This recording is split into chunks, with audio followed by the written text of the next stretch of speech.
Hey there, Internet! Our Felix Finch here once again, and today's pin is a Lucha Underground one. Why? Because we are here with episode 2, Los Demonios, of Underground Lucha Things. And of course, I'm joined by Brittani Nikole. Brittani, how you doing? I'm good. Episode 2. We're ready. We've entered the temple, and now we're going to see some more dark, brooding areas of the temple itself. So I'm excited for this. This one starts off in the ring, and the three men who attacked at the end of the last show explain who they are, and their names are Cortez Castro, Cisco, and Big Rick, with Big Rick obviously being the leader. He is the big dick of the outfit. And as Rick is on the mic, Johnny Mundo slides into the ring to attack the group, causing them to quickly exit. And by the way, I'm assuming this takes place like immediately afterward. I don't know. By the way, the original air date of this, November 5th, 2014. Remember the 5th of November. It's Guy Fawkes Day, and they get the fox out of the ring. That was bad. Oh, you're fired.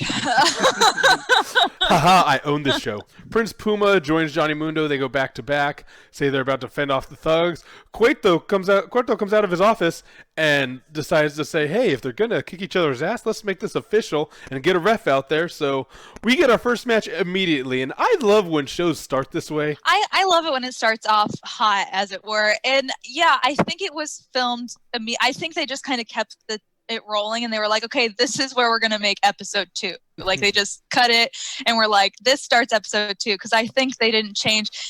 I guess I should go back and look and do some better research as I am on this show, but I should look and see if the audience is the same people, like in the front row, because like you can pinpoint out certain people and be like, oh, that person's been there before. So I want to see if the audience is the same audience. If so, that means they did film just continuously through. It is funny. There's one person in the audience that I got sent a picture of, and they're like, dude, is this you? And it's like, me if I gained like another 50 pounds and like could grow facial hair. Oh, that hurt.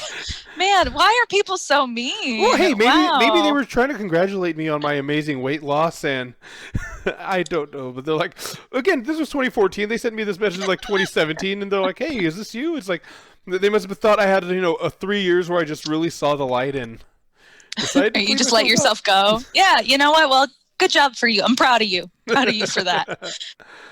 Proud you went to those meetings and everything and got yourself going. Weight Watchers, or was it Jenny? Oprah has one now. Jenny Craig and Weight Watchers, but I think Oprah's is Weight Watchers, but they call themselves like WW now or something. Like they've rebranded outside of being Weight Watchers.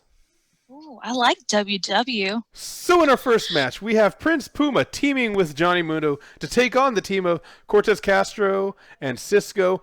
Big Rick, absent from this match. Where is he? He is sitting on the steps just having a cigar. I love it. I love that he's legit just having a cigar because he thinks that it can take Mundo and Puma, which is hilarious because Mundo and Puma previously, right before they were attacked by everyone, were an amazing force in the ring. And then he's like, nah, you know what? I'm going to sit this one out. Even though he was kind of chased out of the ring at the beginning of this, because they were in the ring cutting their promo and talking when Johnny Mundo came in to attack them, and then Puma came in to attack them, and they all just kind of scattered. And eventually Rick was like, you know what, I'm just gonna sit on these steps and have this cigar. Like, you guys have fun. It's a great visual, though. I'll give it that. Like, it is an outstanding visual to have Rick sitting there on the stairway. By the way, because we didn't make this clear in the intro, I've never seen this show. Brittani has. So this is my first experience with Lucha Underground. Brittani, not so much. She got to watch it when it aired in 2014. I am watching it now in 2020. So I'm 6 years behind. It's okay. This is your first time. We're going to take it slow. We're going to get you through this. You're going to have a great experience, I promise. So it's going to be a good first time for you. Me, I've been around the block, so I've seen this a couple times. But again, I'm still enjoying watching Lucha Underground. Like, I'm still avidly watching it. It's not just background noise. It still is holding my attention, even seeing it for a second time. It's a very stark contrast in styles here, because we talked about last time. You could see that Johnny Mundo and Prince Puma, future of Lucha, just very athletic, wild things unlike anything you've ever seen. Well, Cisco and Cortez are very much brawlers. They are very much brawlers. In fact, commentary calls their style prison shower style, which are they going I forgot about. Are they going to Johnny Mundo and Prince Puma? I mean, I think prison shower style might be a little more hardcore. Lucha Underground is a whole different monster you have not seen, okay? And for them to say that their kind of fighting is prison shower style fighting, they are not wrong. I will not give any spoilers away to say what happens and all that kind of stuff. You can use that to your own imagination. But I will say that Lucha Underground has a little bit more of an edge to it. So yeah, prison shower style is, I guess, a little bit more correct in that way. They're harder than the hardcore people, I should say, in their look. Just there should be a disclaimer. I mean, I think there is a disclaimer at the beginning of each episode, but like, you should already know. Robert Rodriguez produced, like, it's created by him. Like, you should know that it's going to be a little gritty.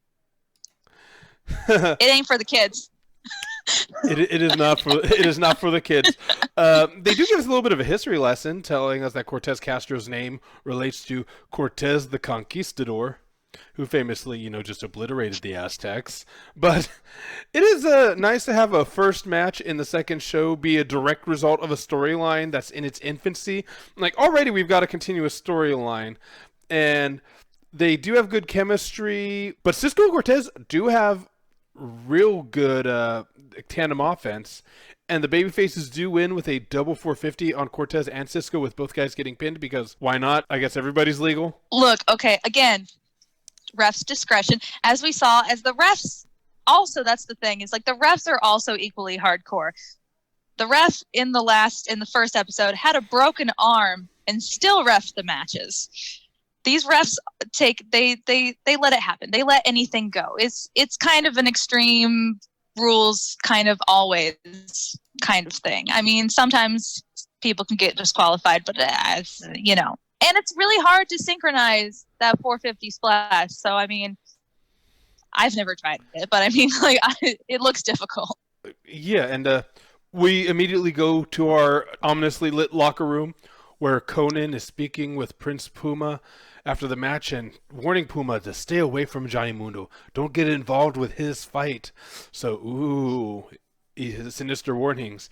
And we come back, and Matt Striker and Vampiro announce that Dario Cuerto has enlisted the services of Mil Muertes, or the previously named 1,000 Deaths. Huh? Catch the writing there? 1,000 Deaths is coming for us all? Well, he's coming.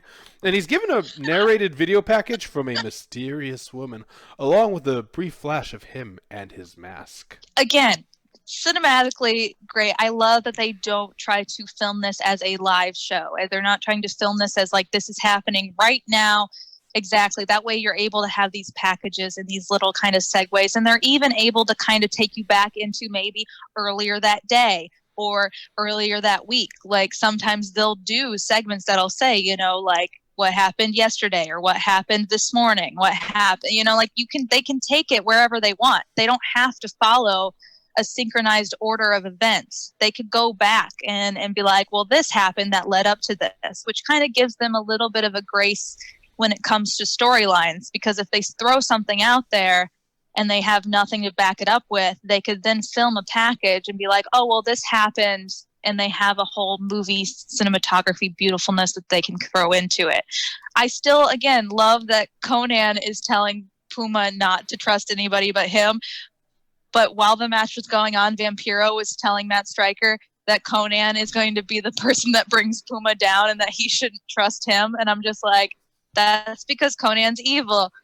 How is no one else telling Puma this? Like, how is Puma just like, okay, cool, yeah, I'll listen to you. You seem like a legit guy. You don't seem shady at all. Like, he just breathes shady. And he's just like, okay, cool, whatever, I'll follow you. Like, I don't know. It's just, I think that's the hilarious part about the whole Conan mentorship of Prince Puma. Immediately from this, we get into another continuing storyline. Twice in a show? In the second episode? And that is one thing I will say is that when they announced that 1,000 Deaths is coming, Mil Muertes, I did think that it would have maybe been better to have him come around the third episode and have the second episode have an introduction so that you have something to anticipate next time instead of just having him here. But who knows? At the time it aired, maybe they showed that video package for Mil Muertes in the commercials in the week leading up. I don't know. I think I lose out on that because I didn't watch it when it happened. I don't think they did.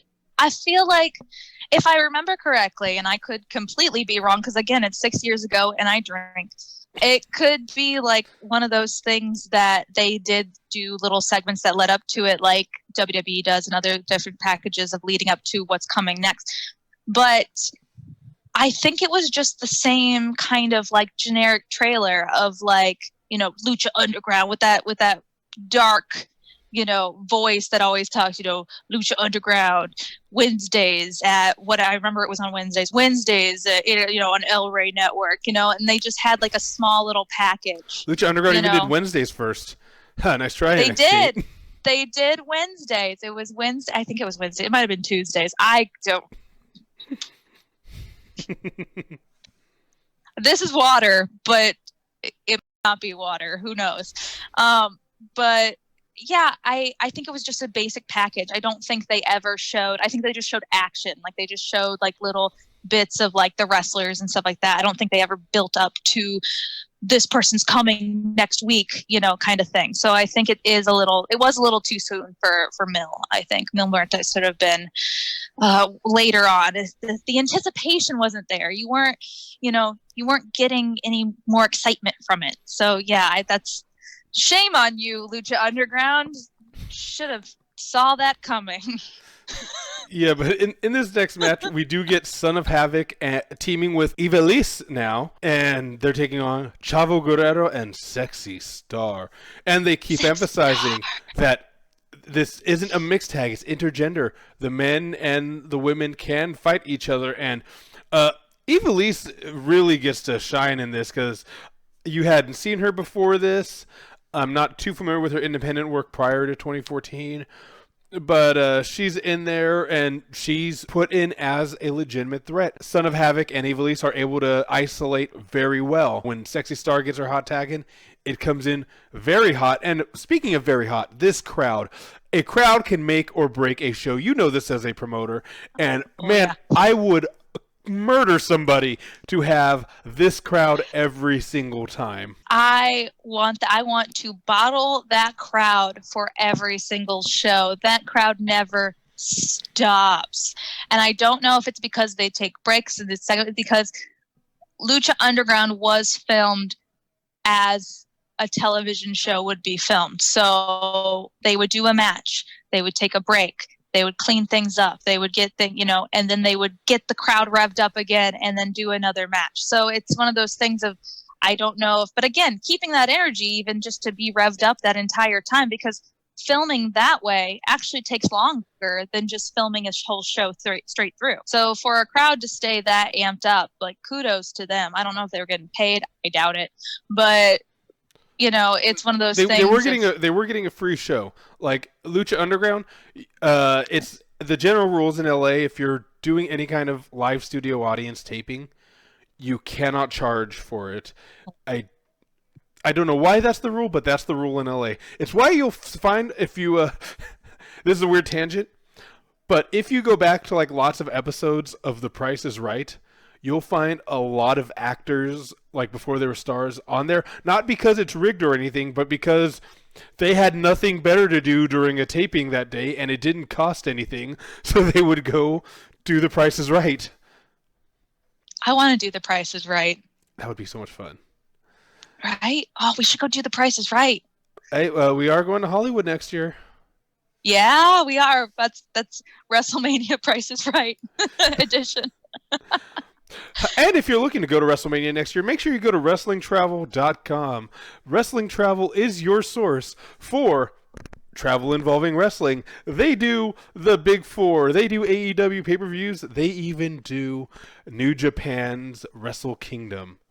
So yeah, check them out, WrestlingTravel.com. Not sponsored unless this is actually on their channel. Then it is. And also by Tubi. Oh yeah, probably should have put that in here. We're watching this on Tubi.tv. You can watch it there too. If you look for Tubi.tv and you're in the US, that's where this show is. But the Chavo ends up hitting a frog splash, a really good frog splash, onto Son of Havoc, tags in Sexy Star, and she hits a Cazador victory roll for the win, and the crowd really starts some Hot Eddie chants as well after that frog splash is hit. It was very touching. It was so good to see because, again, they played out the story. It was so nice to see a story actually kind of flow through. And I know that we're only 2 episodes in, and I'm watching this for the third time, and you're watching it for the first time. But to see, the first 2 episodes, and we're already paying off some kind of thing, and the crowd's reacting, and you're feeling good, like, yeah, take that, man who didn't want to fight a woman. Yeah, you and your deep voice, just take it out of here. The deep voice that totally isn't Matt Cross. It's not Matt Cross.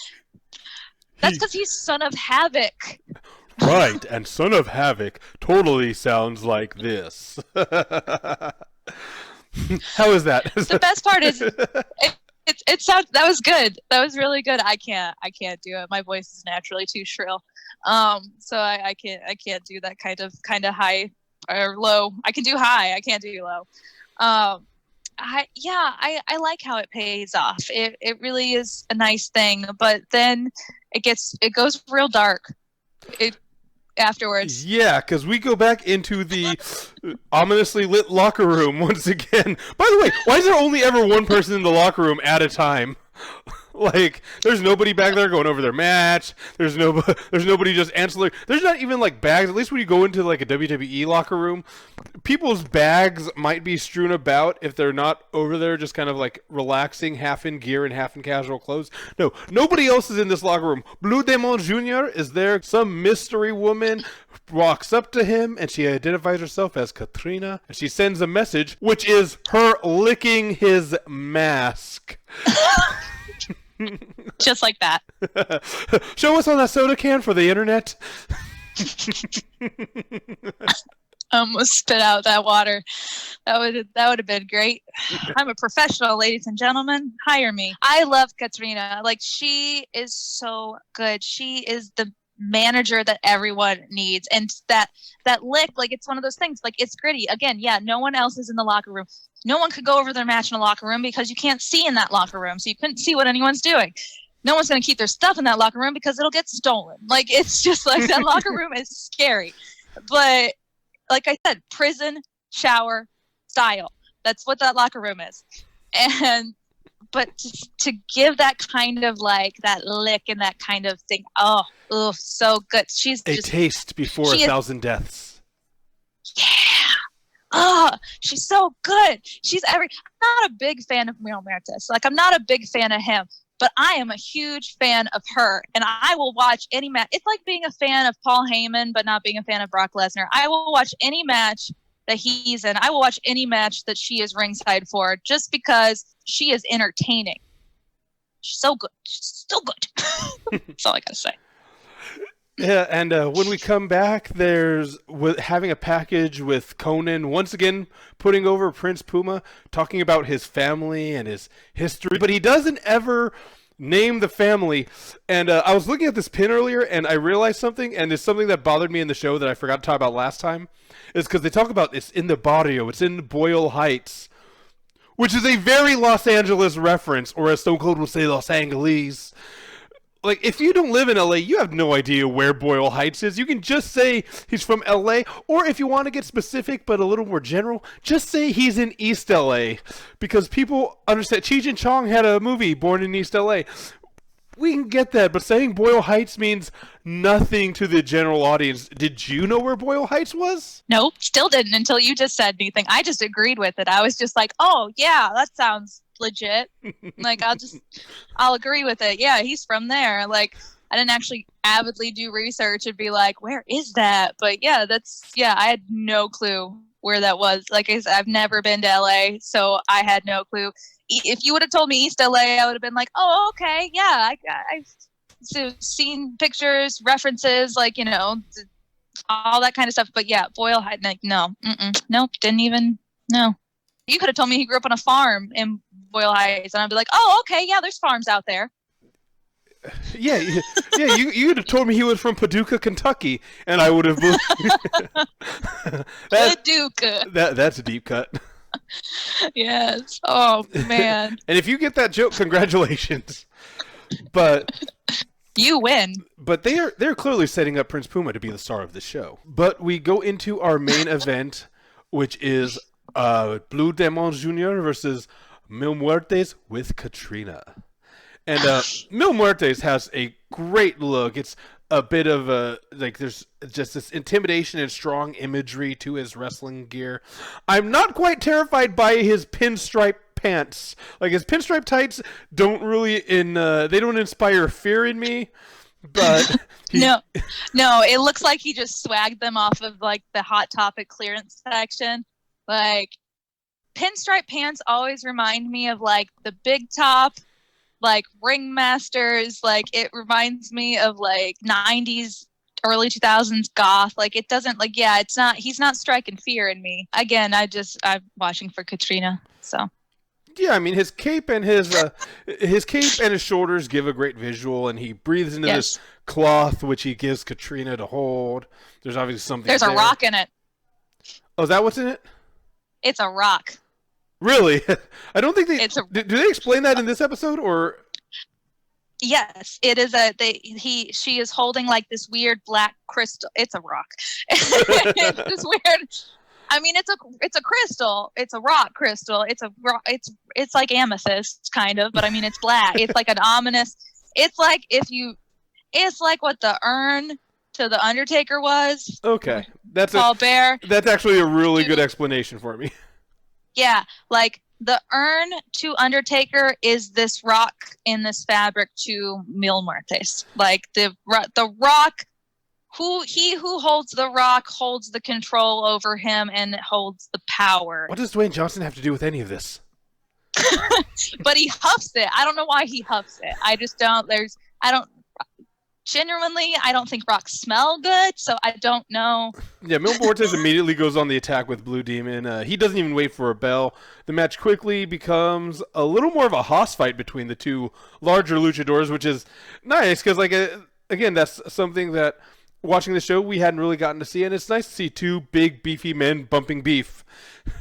And because they're not fat, they're stocky, but not fat. And Katrina does find time to get involved when the ref's distracted. Mil Muertes ends up getting the win with a spear on Blue Demon Jr. because everybody does a spear, but he follows it with a jumping flatliner. Yeah, which is impressive. I don't think it's a fitting finisher for him, though. I don't.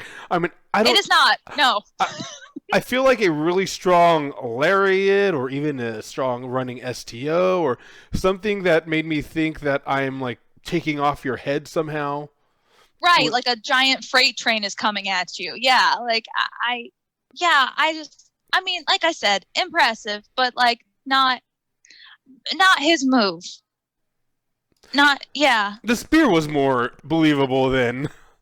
Yeah, yes, correct. Than having a jumping flatliner. And after the bell, Mil Muertes continues the beatdown, but Chavo jumps into a ring with a chair to fend him off and chases him out of the ring. And as Blue Demon Jr. goes up to thank him, Chavo just hits Demon with the chair and also starts laying into the refs and the enhancement luchadors that start coming into the ring.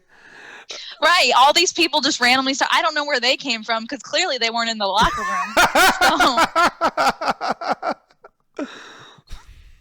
I don't know where they came from. I don't know. They weren't in the locker room. They weren't in Dario Cueto's office. I don't know where they came from. I don't know the other. Were they in the audience? Calls. Right? jumped up. They're like, I'm here! Put their mask on and just went. Yeah, and a sexy star comes down and she pleads with Chavo to leave Blue Demon alone before she also eats a chair to the head. And it's just, again, it's so weird. It's so weird to watch. I mean, again, they're going there. they are not afraid to make bold choices here, and they make the boldest with sexy star. And Chavo taunts the crowd, sits the chair down while EMS starts removing Blue Demon Jr. on a gurney, and the crowd starts chanting, "Why, Chavo, why?" And Chavo even goes out to the gurney, starts attacking Blue Demon some more, comes back in, starts just hitting the refs for good measure again with the chair. It is... Why not? It's an unusually fun finish to the match. It is, and it's one of those things of, because of Chavo Guerrero being who he is, being Chavo and being a Guerrero and all that kind of stuff, and having that whole kind of positive family, like everyone's behind him regardless. So in order to make him a bad guy and make him a heel, you have to have him do something drastic like this. So I like that they have Chavo being a bad guy. I like that they had him instantly take a shot, didn't even second guess it. He just smashed Sexy Star upside the head. Like, I mean, it's just, it's not even a second guess, which shows where they're going to go with this, in that no one's safe. Like, everyone is seen as an equal when it comes to Lucha Underground. And I enjoyed being able to see him turn that way. And the fact that they're already, like, doing even more levels to this storyline. Like, now we've even got even more levels. Like, Chavo comes out and knocks him out with a chair, and then now you have 1,000 deaths upon you. What is all of this? And, like, Katrina is licking everything, and, like, like, it's just, you don't know where it's gonna go. And I mean, she licks a lot of people. She's immune to the coronavirus at this point. I can guarantee you that, because, like, she licks a lot of people. Spoiler alert. So, yeah, like I said, it was a surprise to see Chavo. I mean, I wasn't surprised to see Chavo turn this early, only because they did set that up, like, over the past 2 episodes, that Chavo's upset over things. But yeah, the shot to Sexy Star, I didn't see that coming until it happened. I thought it was a very good choice, a very bold move. And overall, once again, if we're talking about what kind of Lucha things this was, again, very good Lucha things. I'm enjoying the Lucha things I am seeing so far. The strength of this show so far is in its ability to do storytelling. My gripe with it right now would be that in 2 episodes, I'm not really seeing a lot of new people. I mean, I am seeing new people, but, like, I'm not getting the idea that this is a much larger world of luchadors, but that could be coming later. I mean, it may be. I don't want to spoil it for you, but, like, it is weird to see that the first 2 episodes isn't them pouring you, like, here's our cast of merry men and here's our crazy crew. But it's also nice to see them kind of easing you in, like, letting you kind of get to love and or hate these characters already. That way, when they do introduce somebody new, you're not you don't have an overwhelmed, like, you're not overwhelmed with all these new people. You're not like, oh, who's that guy? Wait, who's that guy? Who's that guy? That kind of stuff. I'm sorry I bore you, sir. The camera wasn't on me for that. But I'm gonna let everyone know. No, you didn't bore you. I think you're absolutely right. That's something I didn't even think about, is that, again, much like a television show, they're having you focus on only who they need you to focus on for this particular story beat at the time.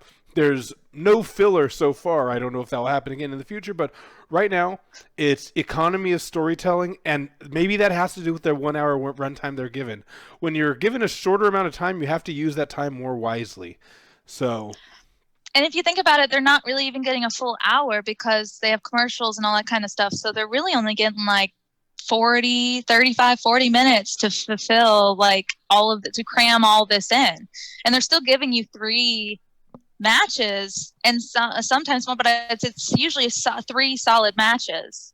Usually they give you. So that's a lot, on top of segments and promos and storylines and cuts to the creepy locker room and all that kind of stuff. Like, It's like really, Dario? You couldn't afford an electrician? Just Right. Well, they're in a temple. There's no electric except for in his office where there's a window. I don't know how. In this in this underground temple, there's one window, and it's in Dario Cueto's office. the boss gets the best view. Anyway, next time you see us, I don't know whether you're watching this on video or whether you're listening to this as a podcast, but we'll be talking about episode 3, Cross the Border. And if you want to watch it ahead of time, go to tubi.tv, and it's free, completely free. They're not sponsoring us. They run ads, so you can watch it there and catch up with us. If you're in the UK, I hear there's something called a VPN that might help you watch this. I'm not saying to use it. I'm saying you might be able to. And Brittany, let us know where they can find you. You can find me on Facebook, Twitter, and Instagram at LookIt'sBrittany, or on the web at lookitsbrittany.com. And you can find me everywhere on the internet, Frisco Flame. You can get my shirts at friscoflame.com. You can find me as R. Felix Finch. And obviously, you can find me here on Underground Lucha Things. So till next time, peace out, party peoples. I will see you next time.